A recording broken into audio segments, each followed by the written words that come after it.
விஷயத்தை வந்து கேள்விப்பட்டு அவங்களோட ஃபேமிலி மெம்பர்ஸ் என்ன பண்ணுறாங்கன்னு பார்த்தீங்கன்னா இந்தியன் எக்ஸ்டர்னல் அஃபேர்ஸ்க்கு வந்து தகவல் தெரிவிக்கிறாங்க. அதன் பேரில் வந்து அந்த விக்டிமான தாமஸ் பெரேரா அவரோட பாடியை வந்து மீட்கக்கூடிய அந்த ப்ராசஸில் வந்து இந்தியன் எக்ஸ்டர்னல் மினிஸ்டர்ஸ் வந்து ஈடுபட்டிருக்காங்க. இப்போது நம்ம சேனலில் வந்து நிறைய வீடியோஸ் போட்டிருப்போம். அதில் வந்து பார்த்தீங்கன்னா கேரளா சேர்ந்த நபர்களுக்கு வந்து அடுத்தடுத்து நடந்த நிறைய விஷயங்களை பற்றியும் பேசியிருப்போம்.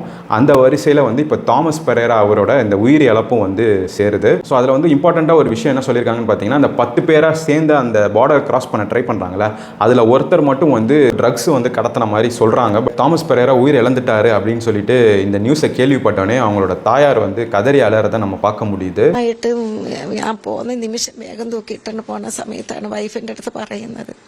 അല്ലാതെ ഞങ്ങളുടെ അടുത്തൊന്നും പറഞ്ഞില്ല. എന്തിനാണ് പോണെന്ന് അങ്ങനെ ഒന്നും പറഞ്ഞില്ല മാഡം. ജോർദനിൽ പോകുന്നു എന്ന് പറഞ്ഞിട്ട് ഞാൻ പോകുന്നു എന്ന് പറഞ്ഞു.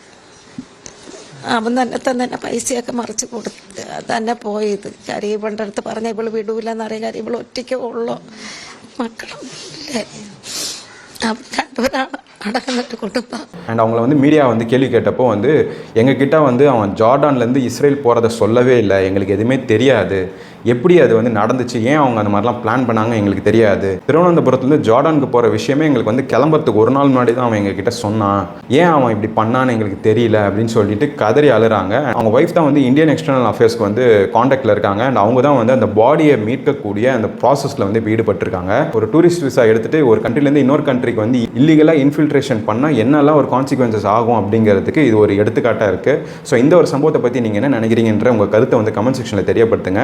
And for more such videos, subscribe to Pulse-Up and please share this video with your friends and family and follow our official Instagram page, Pulse-Up Official.